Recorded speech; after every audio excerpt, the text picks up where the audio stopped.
ओम शांति। नवरात्रि के आखिरी दिन 9वें दिन हम माँ दुर्गा की पूजा देवी सिद्धिदात्री के रूप में करते हैं। अगर हम देखें तो देवी के नाम में ही अर्थ दिखाया हुआ है कि सिद्धिदात्री मतलब है सिद्धि प्रदान करने वाली देवी। कहते हैं इस देवी की उपासना से 8 सिद्धियाँ और 9 निधियाँ प्राप्त होती है, जो कुछ इस प्रकार से सिद्धियाँ दिखाई हुई है: अणिमा, महिमा, गरिमा, लघिमा, प्राप्ति, प्राकंप्य, ईशित्व और वशित्व। अभी इन शब्दों का अर्थ क्या है, ये सिद्धियाँ आखिर है क्या, उसको समझने की कोशिश करते हैं। पहले क्या बताया? अणिमा। अणिमा का अर्थ होता है अणु स्वरूप में स्थित होना।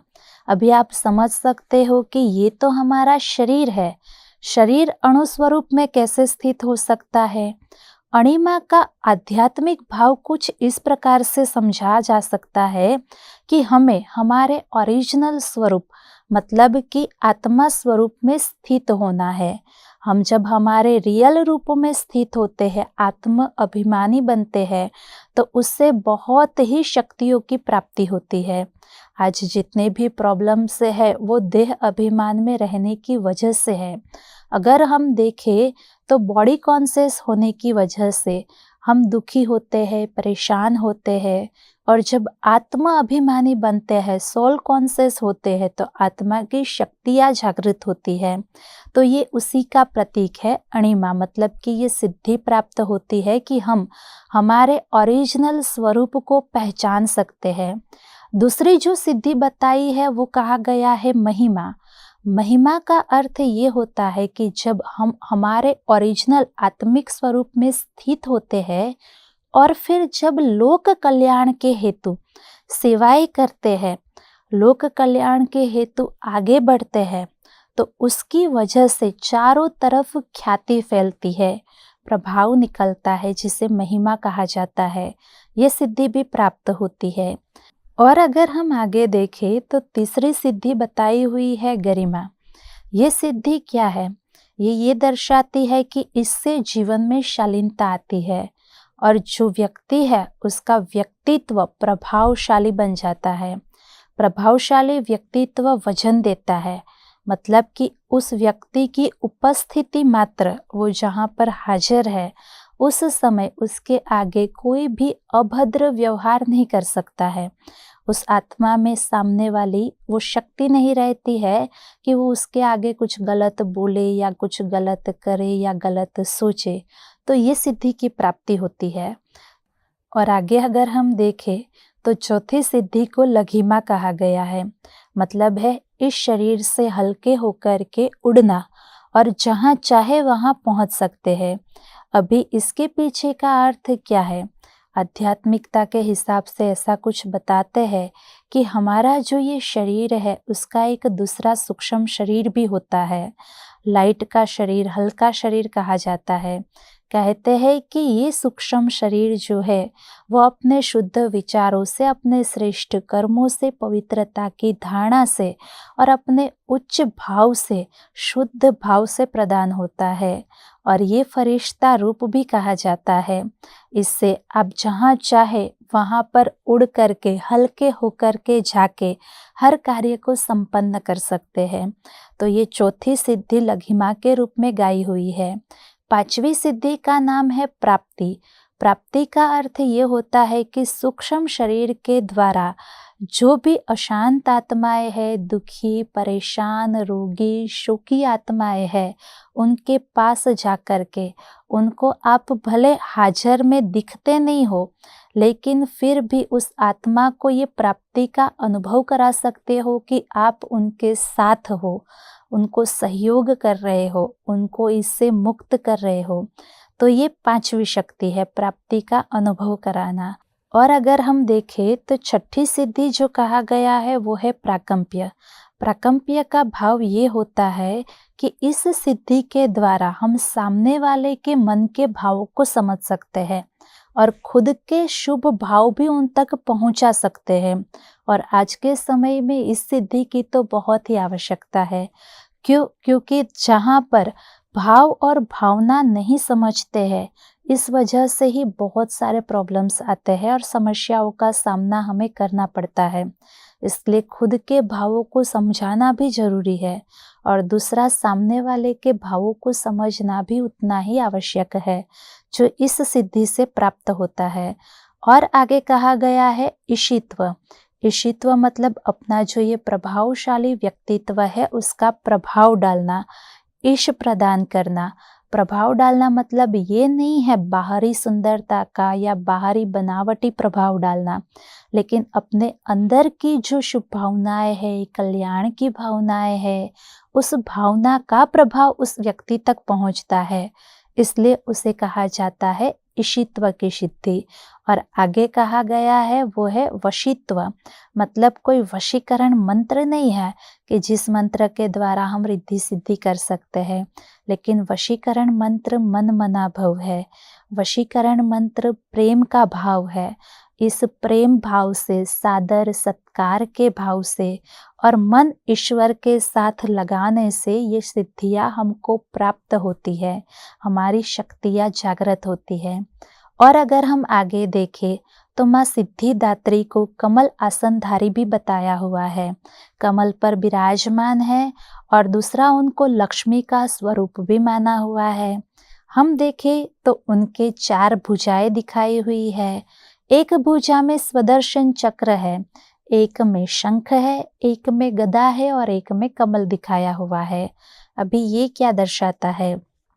तो पहला क्या है? स्वदर्शन चक्र, जो समझाता है कि स्वयं का दर्शन खुद आत्मा है, आत्मा समझना है, आत्मा स्वरूप में टिकना है, स्वयं की पहचान प्राप्त करनी है, स्वयं के गुणों को अनुभव करना है, स्वयं की शक्तियों को जगाने का प्रतीक है।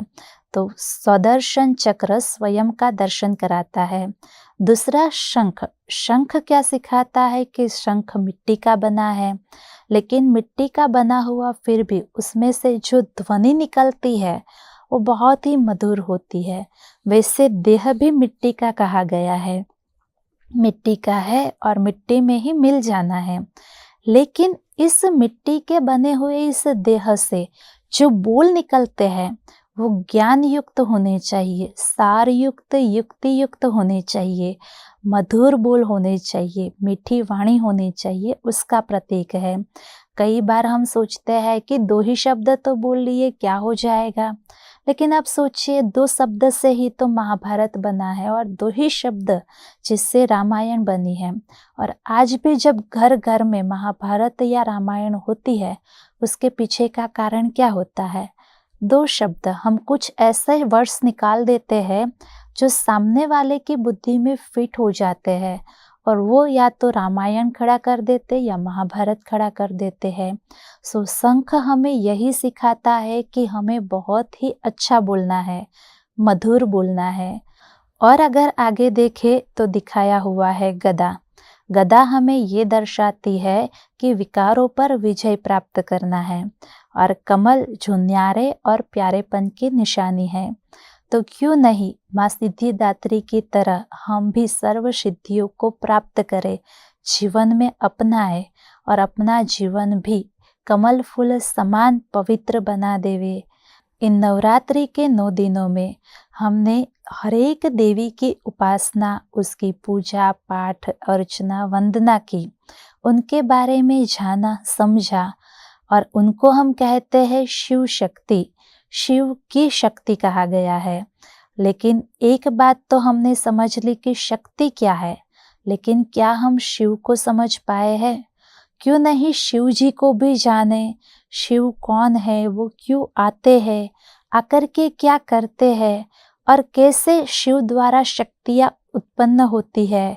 तो ये सब बातों को भी बहुत समझना जरूरी है।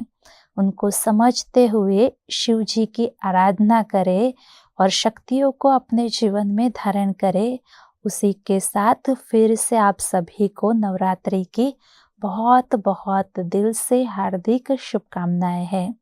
अभी हम योग अभ्यास करेंगे, तो अपनी बुद्धि को चारों तरफ से हटा करके स्थिर होकर के बैठेंगे और संकल्प करेंगे, मैं त्याग तपस्या की मूर्ति हूँ।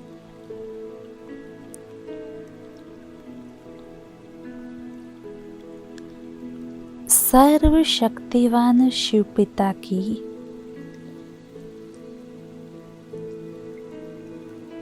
लगन में मगन रहने वाली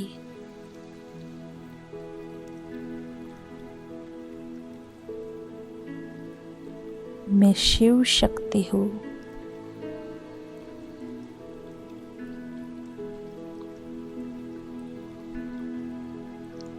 समस्त आत्माओं की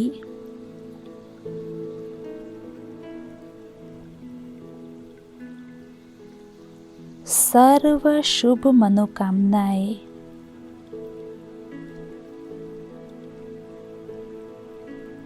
शिव पिता के साथ पूर्ण करने वाली वरदानी मूर्त हो।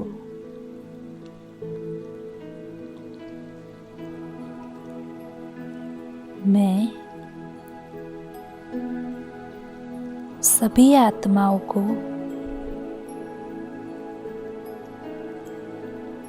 बुद्धि और विवेक प्रदान करने वाली हूँ।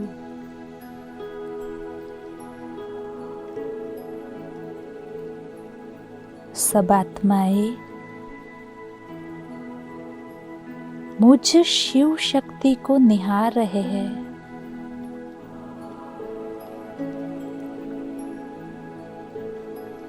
आज मैं शक्ति रूप बन ज्ञान कलश धारण कर सर्व आत्माओं को समस्याओं से मुक्त करने के लिए उन्हें संपूर्ण रूप से मार्गदर्शन देने के लिए उनके सामने प्रकट हुई हूँ।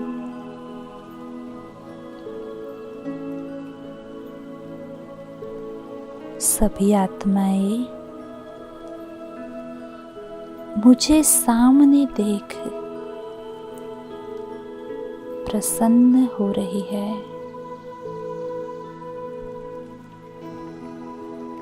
मैं शिव पिता के साथ सर्व आत्माओं की सारी समस्याओं का समाधान कर रही हूँ।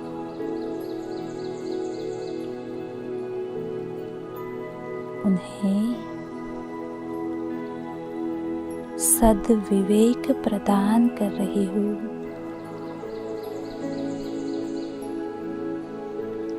संपूर्ण रूप से निश्चिंत करती हूँ। मेरे नैनों से शक्तिशाली दृष्टि सभी आत्माओं को प्राप्त हो रही है। दृष्टि के प्रभाव से सर्व आत्माओं की समस्याएं, दुख दर्द समाप्त हो रहे हैं। हर एक आत्मा तृप्ति का अनुभव कर रही है। मैं शिव पिता के साथ सभी आत्माओं को भरपूर करके, निश्चिंत करके, उन्हें संतुष्ट करके अदृश्य हो जाती हूँ। ओम शांति।